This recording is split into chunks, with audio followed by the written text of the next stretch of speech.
Assalamualaikum warahmatullahi wabarakatuh. Waalaikumsalam warahmatullahi wabarakatuh. Gimana kabarnya hari ini? Alhamdulillah baik. Alhamdulillah baik. Tadi pagi cuci tangan dulu. Cuci. Terus jangan lupa jaga kesehatannya. Nah, sebelum kita mengawali pembelajaran hari ini, alangkah baiknya kita berdoa terlebih dahulu. Silakan untuk ketua kelas memimpin doa. Sebelum kita mulai pelajaran hari ini, alangkah baiknya kita berdoa terlebih dahulu. Berdoa dimulai.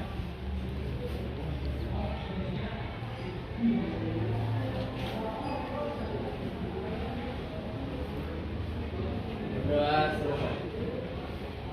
Oke, sebelum saya memulai pembelajaran ke intinya, saya akan mengabsen terlebih dahulu kelas 12 IPS 2. Pertama, Adimas hadir? Hadir. Agustina? Hadir. Andika? Hadir. Bayu? Hadir. Oke, semuanya hadir ya. Sebelum saya memulai pembelajaran, saya akan menyampaikan terlebih dahulu tujuan pembelajaran hari ini itu apa saja. Nah, bisa dilihat di layar sana, tujuan pembelajaran kita hari ini adalah menyeleksi, memvalidasi, dan merumuskan faktor-faktor penyebab ketimpangan sosial dengan teori-teori penyimpangan sosial di tengah pengaruh globalisasi. Jadi nanti kita akan menyeleksi faktor-faktor ketimpangan apa yang paling sesuai di masyarakat dan sesuai dengan validasi yang akan kita lakukan nanti bersama kelompoknya masing-masing. Coba di sini siapa yang mau mengulas kembali pembelajaran di hari kemarin? Di minggu kemarin ada yang masih ingat nggak? Kita itu belajar tentang apa? Ketimpangan Silakan. sosial. Tentang apa? Ketimpangan sosial. Tentang ketimpangan sosial. Kita akan mengamati video terlebih dahulu mengenai ketimpangan sosial.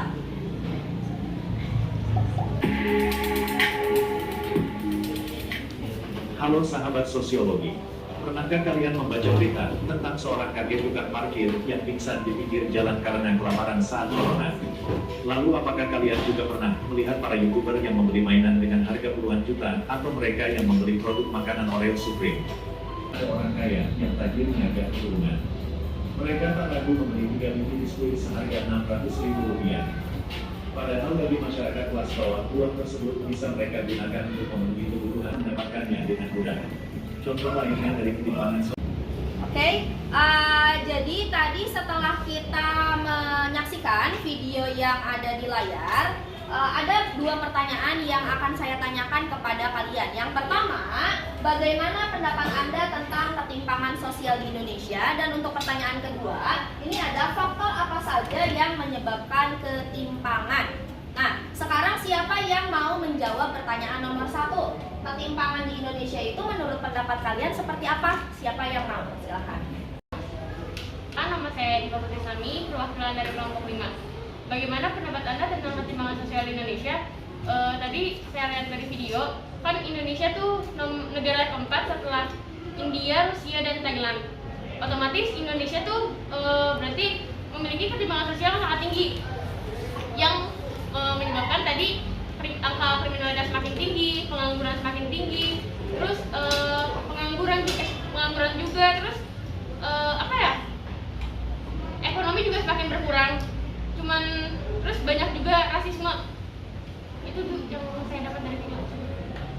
Oke, tadi jawabannya bagus sekali ya yang telah disampaikan oleh Diva mengenai ketimpangan sosial yang terjadi di Indonesia, di mana Indonesia itu menduduki posisi negara 4 teratas yang memiliki ketimpangan yang paling tinggi.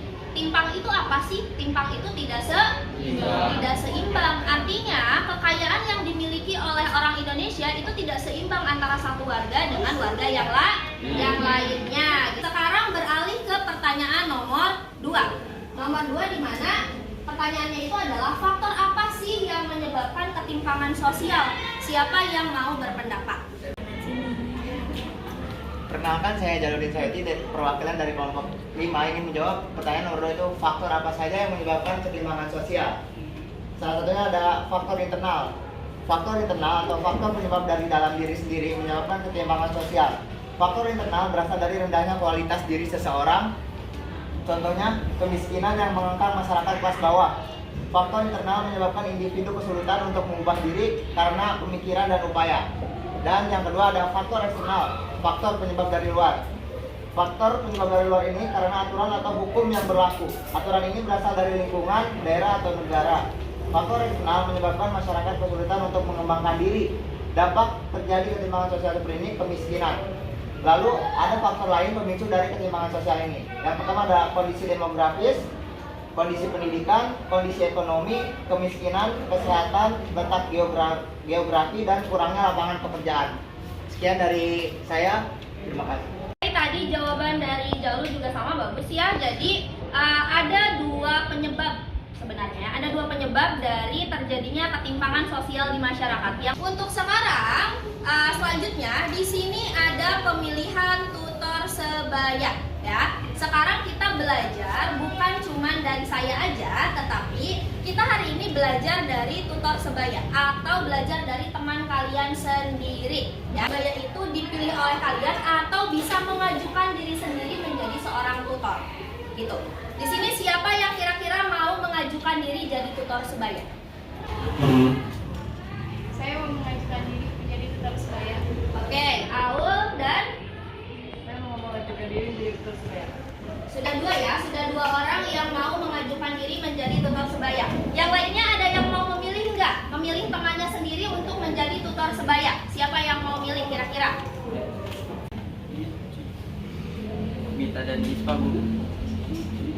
Tutor sebaya sudah terpilih ya tadi. Ada beberapa yang mengajukan, ada juga tadi yang dipilih oleh temannya sendiri untuk menjadi tutor sebaya. Sekarang kita saatnya diskusi bersama dengan tutor sebaya. Diskusinya kita itu hari ini akan memilih faktor dari ketimpangan sosial yang paling sesuai dan divalidasi oleh kelompoknya masing-masing. Saya akan membagikan LKPD-nya ke masing-masing kelompok.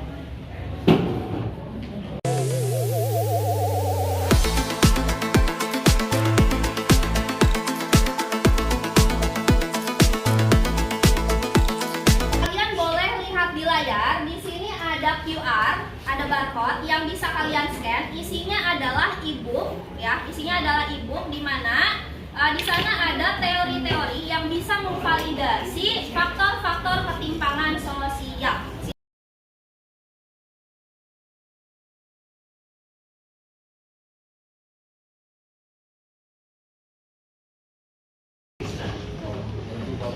Jadi gini, untuk mencarinya ini kan ada 5 ini, kita cari 1, habis itu kita validasi sesuai dengan yang ada di buku itu. Nih, udah pada buka. Ayo buka. Udah. Di sini tuh ada beberapa faktor yang menyebabkan ketimpangan sosial.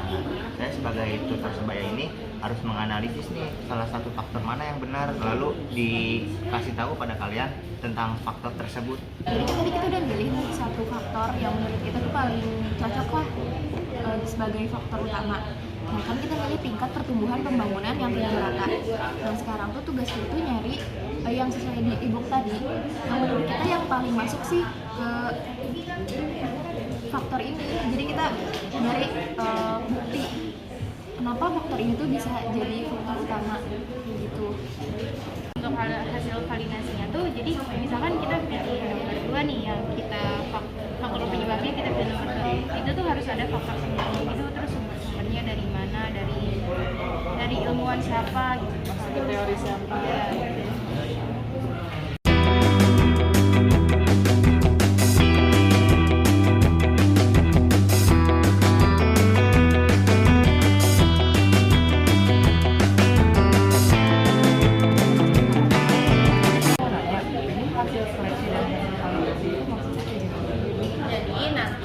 seleksi itu, kamu di antara 10, ini kan 10 ya, ada 10 faktor, kamu pilih satu faktor, misalkan ketidakpastian menerima perubahan, tulis di sini.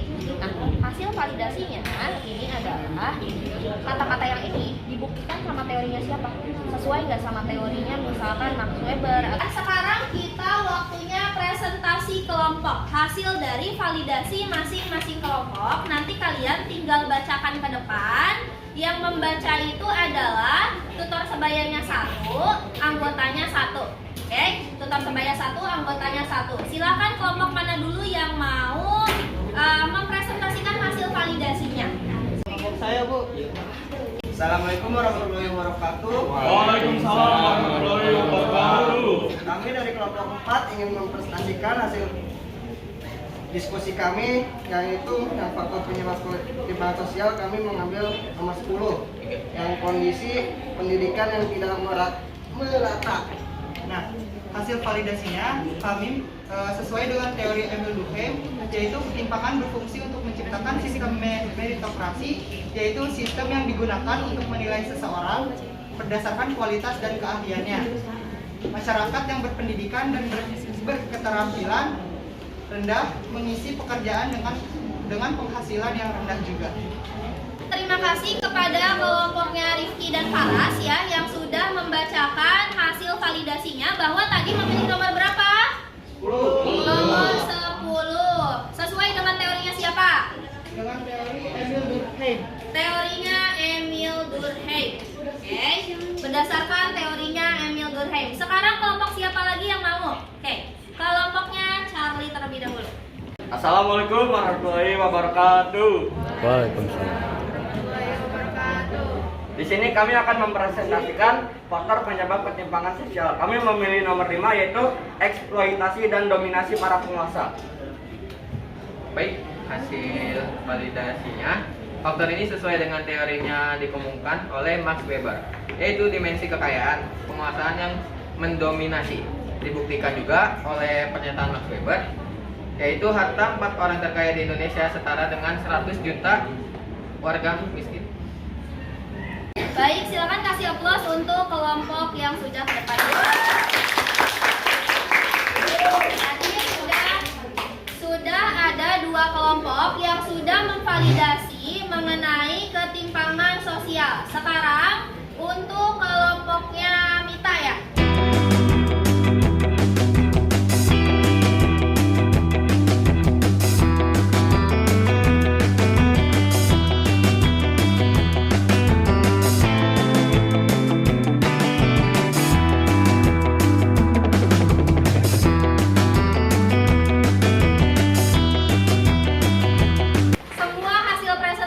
Bagus ya, tadi berarti kelas ini sudah mampu untuk memvalidasi gitu ya faktor-faktor yang sudah saya sajikan sebelumnya dan dibenarkan oleh beberapa teori yang ada. Misalkan ada yang dari teorinya Durkheim, teorinya Marx, seperti itu ya. Nah, merumuskan faktor penyebab ketimpangan sosial itu apa saja berdasarkan hasil validasi dari setiap kelompok.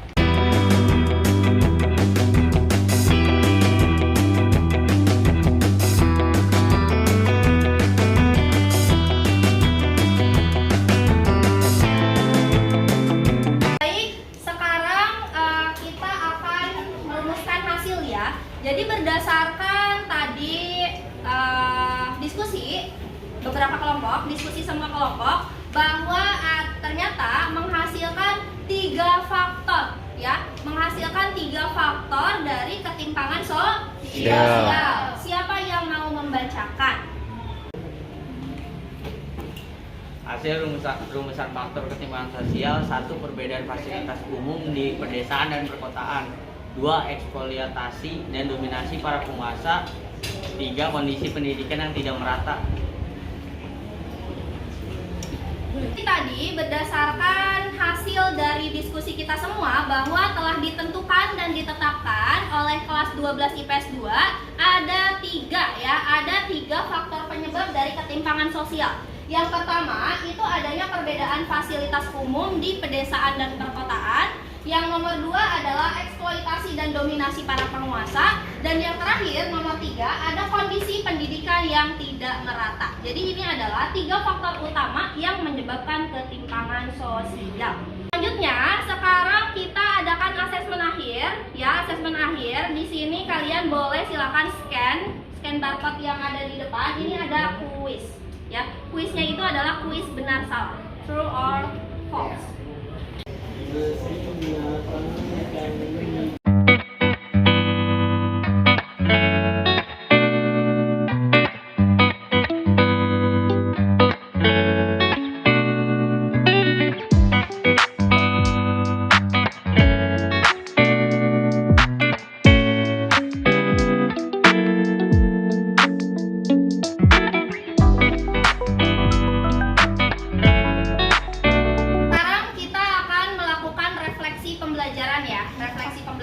Tadi apa yang sudah dipelajari, apakah dimengerti atau tidak, dan apa yang bisa kalian dapatkan dari pembelajaran tentang ketimpangan sosial. Nah, di sini ada satu pertanyaan. Apakah kalian mengerti dengan pembelajaran hari ini? Yang merasa mengerti, acungkan tangannya seperti ini. Yang merasa mengerti, acungkan tangannya.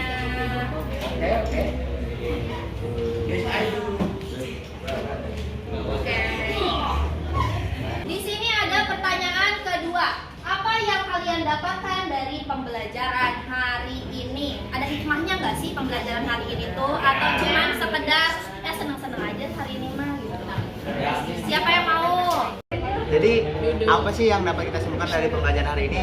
Yaitu tidak boleh mendiskriminasi seseorang dari tingkat keahlian dan kualitasnya.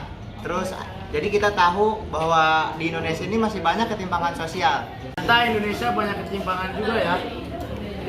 Oke, baik, dicukupkan sekian pembelajaran hari ini. Nanti di minggu berikutnya kita masih mempelajari tentang ketimpangan sosial, namun submaterinya berbeda ya. Submaterinya berbeda dan saya mohon maaf apabila banyak kesalahan di pembelajaran hari ini. Wassalamualaikum warahmatullahi wabarakatuh. Waalaikumsalam.